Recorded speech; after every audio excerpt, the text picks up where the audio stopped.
Un 22 de abril de 1997, 140 comandos del Ejército del Perú ingresaron a la residencia del embajador de Japón con el fin de liberar 72 rehenes que habían sido secuestrados durante 126 días por la organización terrorista MRTA, Movimiento Revolucionario Tupac Amaru. La operación militar llamada Chavín de Huántar se ejecutó durante 35 minutos, aunque en realidad había sido practicada en 1 minuto y 50 segundos. A pesar de las complicaciones, se logró como resultado un 99% de rehenes con vida y un 100% de terroristas dejados fuera de combate. Es así que Chavín de Huántar es considerada la operación militar más exitosa del mundo.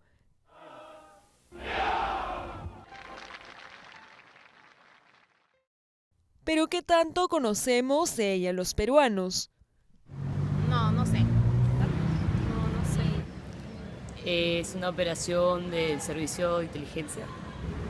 La operación Chavín de Huántar fue ¿Y qué tanto conocemos sobre la existencia del Museo Chavín de Huántar, que puede enseñarnos cómo ocurrieron los hechos? No sabía que había museo.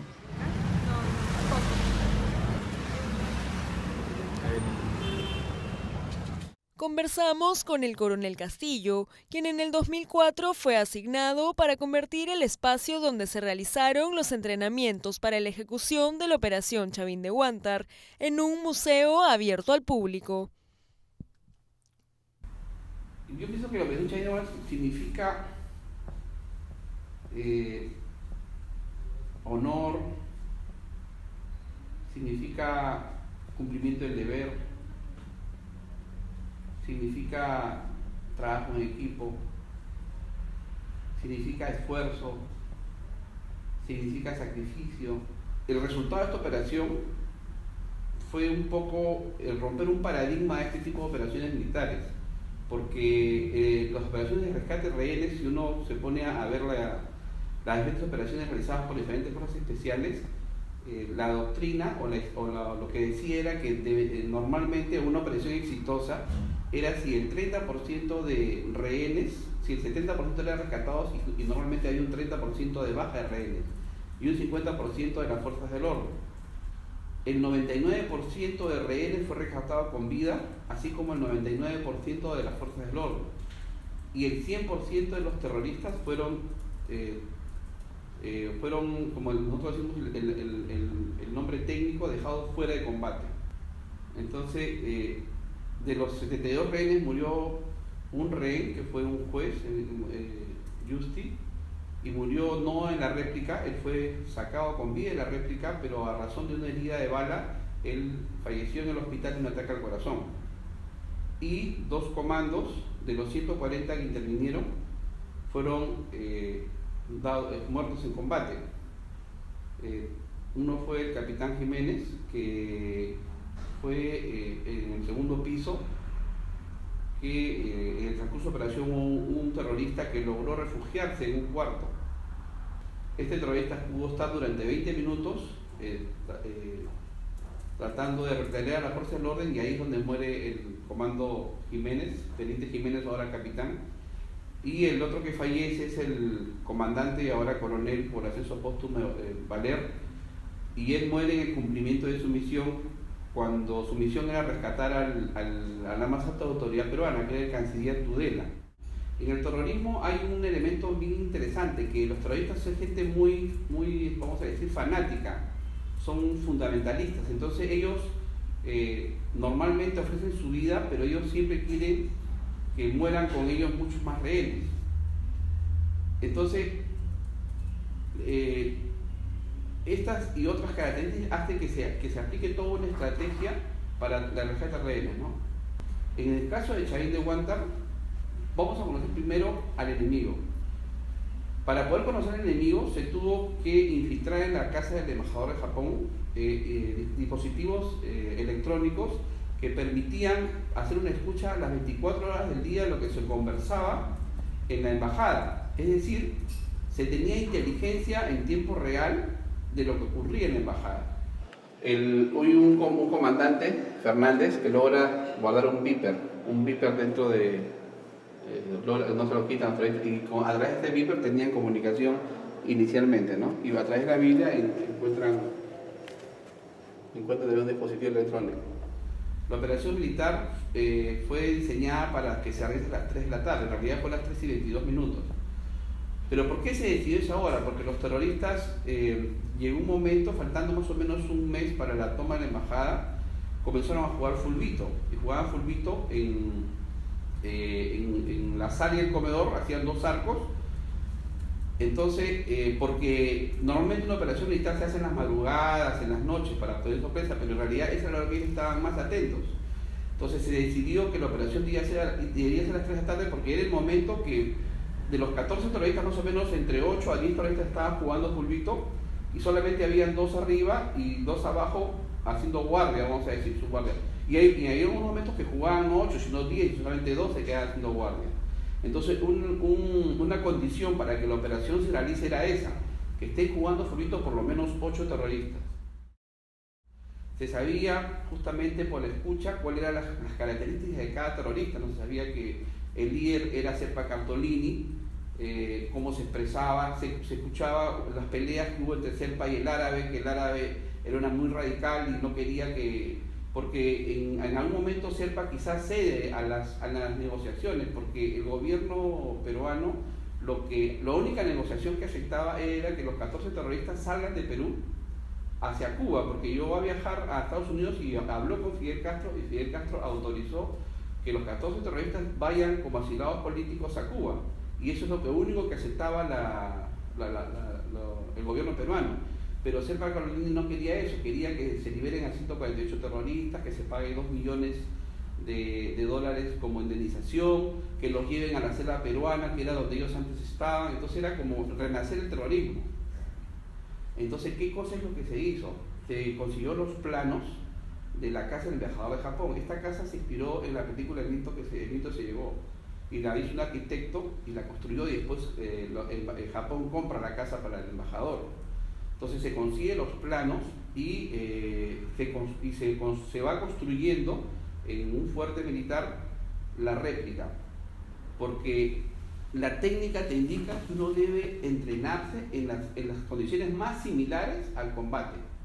Se logra construir toda la casa y los comandos se entrenaban en la casa con las mismas dimensiones y con la misma inclusive espesor de cada cuarto, de cada ladrillo, todo eso se construyó. O sea, era como si era una réplica, porque justamente se construye esa réplica y hoy esa réplica existe.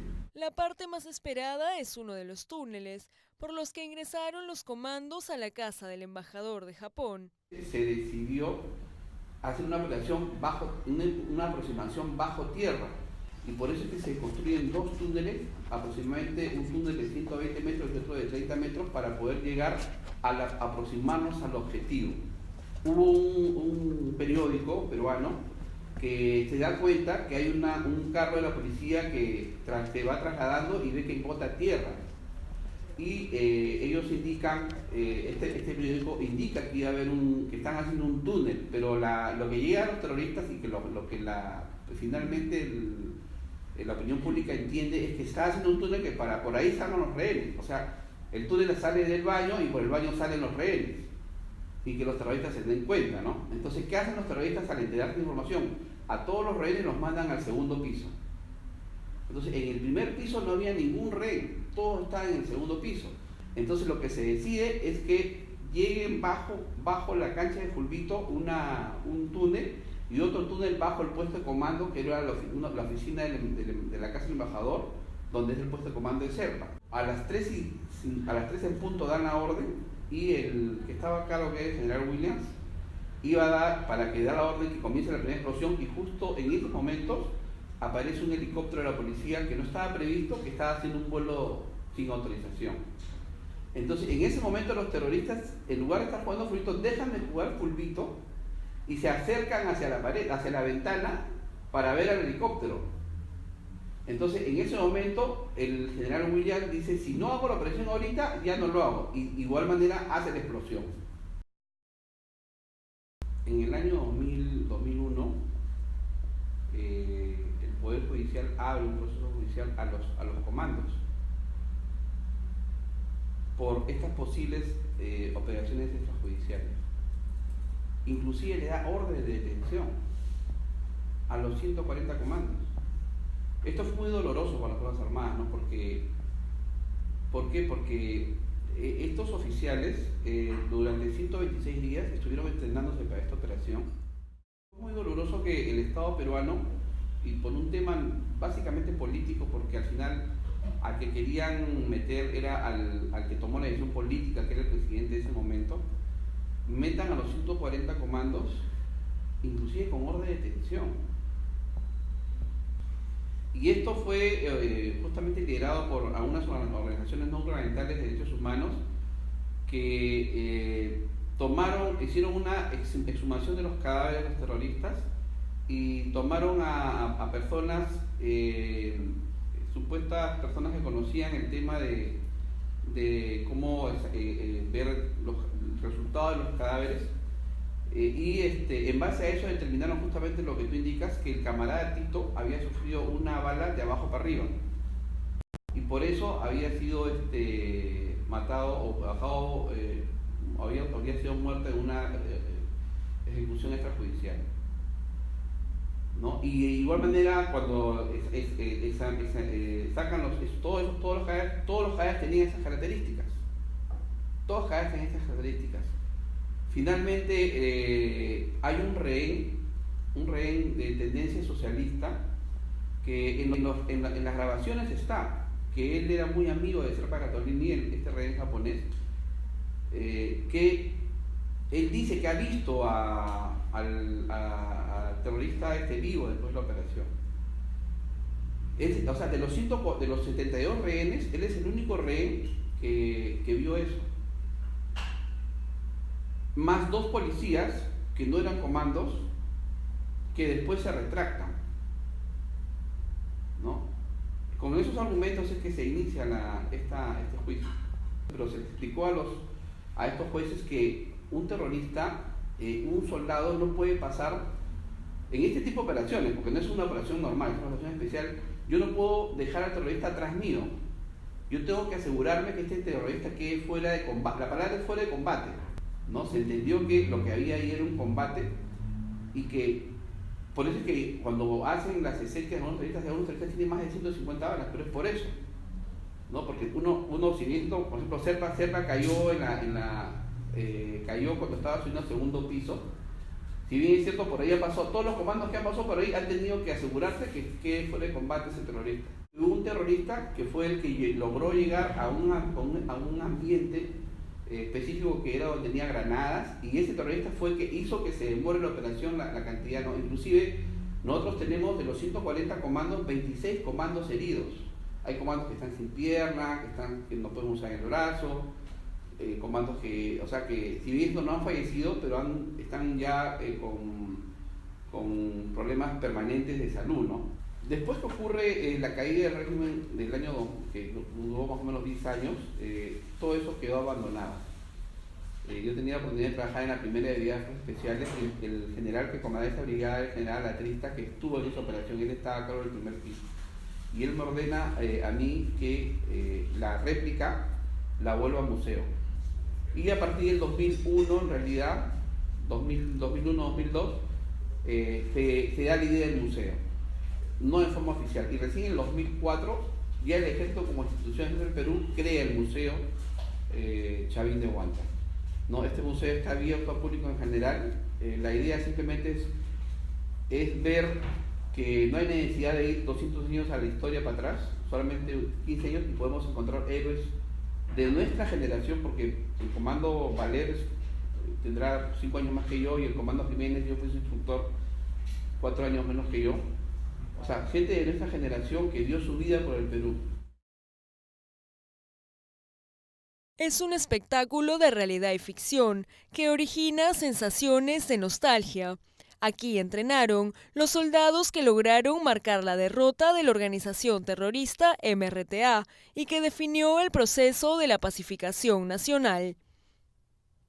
Los techos muestran las huellas de los explosivos. En las vitrinas yacen las armas de los más sanguinarios personajes de nuestra historia. Las fotografías realzan las imágenes más crudas del pasado. Un cuarto muy frío intenta solidarizarnos con los soldados. Aquí conocemos al teniente Raúl Jiménez y a uno de los símbolos más importantes de este rescate, el coronel Juan Valer.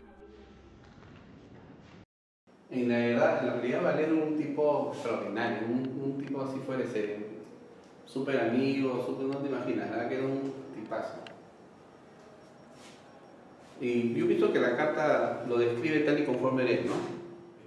Toco mi patria y me transformo en una fiera, y si tengo que luchar hasta la muerte por verte libre y limpia de daño, lo haré con tal de mantener nuestra libertad, soberanía y poder, al fin, con satisfacción y orgullo, el comentario: él murió como un soldado, cumpliendo su misión, y pidió a todo el mundo que lo recuerden como Valer. Valer fue nuestro compañero y amigo fiel. Que Dios lo bendiga. Atentamente, Comando Valer.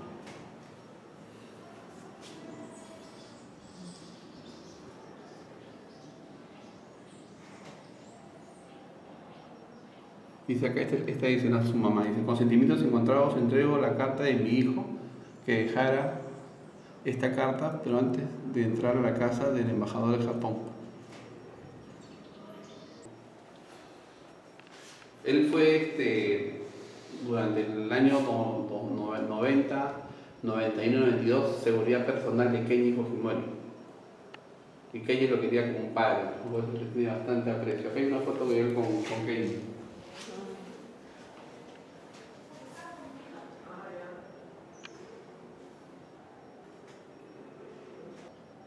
Lo que acá yo un poco, a veces nosotros pensamos en héroes de hace 200 años, no es necesario ir 200 años atrás.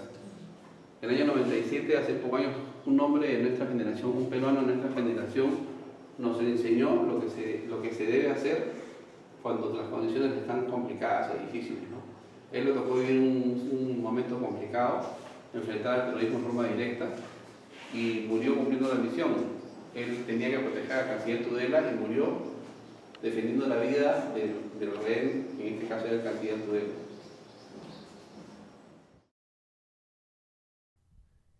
A la entrada hacia el segundo piso, visualizamos el asesinato del líder terrorista Néstor Serpa Cartolini y asimismo la muerte del Comando Valer.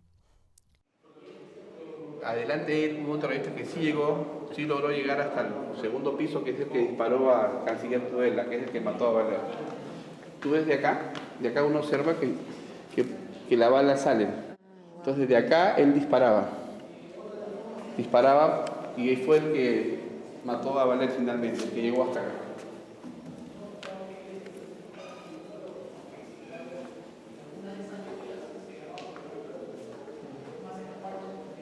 Acá vemos la cantidad de periodistas que estuvieron en la...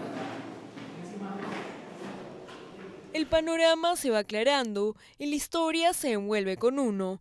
Son hechos que parecen sacados de una película.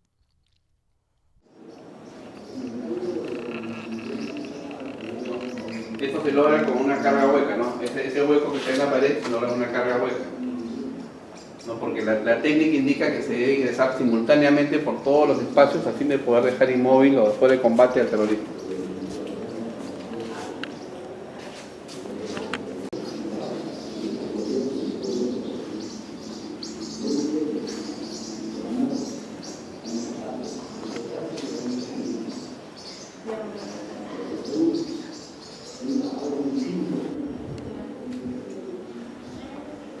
No, así como queda en el ensayo, y en la foto que vemos es como es en la casa real. De igual manera en el ensayo pueden apreciar el techo, que también acá se fue del sitio real donde se ensayó, y también se tuvo que disminuir la carga explosiva a fin de poder no tener cuidado con el segundo piso. Según un informe de Lima Como Vamos del 2015, tan solo el 15% de los limeños estaría interesado en asistir a un museo o lugar histórico. un número que preocupa, considerando que estos espacios pueden contribuir a la culturización y reconstrucción de la memoria en una sociedad. Chavín de Huántar es solo un ejemplo de la crisis en la que estamos inmersos los peruanos en cuanto al conocimiento y valorización de nuestra historia. Recientes hechos como el mausoleo de Comas, la aparición de partidos que intentan reivindicar el accionar de Sendero Luminoso o el eufórico recibimiento al exterrorista chileno Castillo Petruzzi al ser liberado, pero también el desconocimiento de nuestra historia de parte de los jóvenes entrevistados en este reportaje, nos hablan de los vacíos culturales que estamos atravesando como país. Hay heridas que no hemos podido cerrar. Los gobiernos poco se han acercado al museo construido por el ejército por tratarse de un hecho que aún genera posiciones divididas. Las ejecuciones extrajudiciales, netamente políticas, son la principal causa. Sin embargo, algo similar ocurre en el Museo Lugar de la Memoria, la Tolerancia y la Inclusión Social, LUM, tan cuestionado y poco transitado hasta la fecha. Pareciera que aún no encontramos un punto de encuentro para sanarnos como país. Prueba de ello son nuestros museos abandonados y el no reconocer a los más recientes héroes, pero sobre todo el creciente desinterés por nuestra historia. Camila Zapata, Universidad Católica del Perú.